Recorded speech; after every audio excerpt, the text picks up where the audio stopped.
Morning students. आज हम हिंदी व्याकरण में संवाद लेखन पढ़ेंगे। बच्चों, आप जानते हैं कि संवाद लेखन क्या होता है? चलिए मैं आपको बताती हूँ। मैं और आप आपस में जो बातचीत कर रहे हैं इसी को संवाद कहते हैं। संवाद को वार्तालाप भी कहते हैं। बच्चों, सभी लोगों का बात करने का ढंग यानी तरीका अलग अलग होता है। जब उनके संवादों को उन्हीं के अनुसार लिखते हैं तो उसे ही संवाद लेखन कहते हैं। समझे बच्चों? अभी हम साधारण शब्दों में जानेंगे कि संवाद का अर्थ है बातचीत।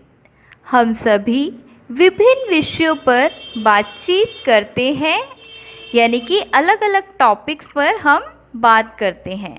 अच्छी बातचीत उम्र, पद, स्थान तथा संबंध के अनुसार हो तो सबको भाती है। यानी कि हम जो भी बात करते हैं वह हमारी उम्र के अनुसार, हमारे पद के अनुसार और संबंध के अनुसार होनी चाहिए। संवाद लेखन भी एक कला है।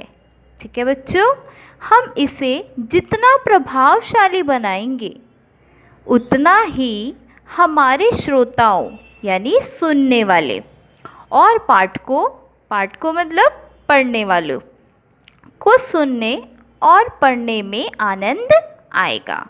ठीक है, अभी हम यहाँ पर देखेंगे कि संवाद लेखन करते समय ध्यान देने योग्य बातें। सबसे पहला बिंदु है संवाद छोटे छोटे और मनोरंजक हो। यानी कि संवाद की जो भाषा है वह उसमें ज़्यादा बड़े वाक्य नहीं होने चाहिए। उसमें छोटे छोटे वाक्यों का प्रयोग हमें करना चाहिए। विषय को भली भांति प्रकट करने वाले हों। यानी कि जो विषय हमें दिया गया हो हमें उसी पर संवाद लिखना चाहिए। विषय से भटकना नहीं चाहिए। निरंतर जिज्ञासा बनी रहे। जिज्ञासा क्या है यहाँ पर? कि हमें जो जानने की उत्सुकता है वो बरकरार रहे। संवाद का निष्कर्ष निकले कि हम जो भी संवाद लिख रहे हैं उसका निष्कर्ष हमारे पास ज़रूर आए। आइए तो अब हम यहाँ पर पिता और पुत्री के बीच होने वाले संवाद को पढ़ेंगे। ठीक है, सबसे पहले पुत्री कहती है, पिताजी मुझे 10 रुपये चाहिए। पिताजी बोलते हैं, 10 रुपये का क्या करोगी बेटी? पुत्री, मेरे मित्र का जन्मदिन है, मैं उसे एक पुस्तक दूंगी। पिताजी, पुस्तक ही क्यों, कुछ और क्यों नहीं?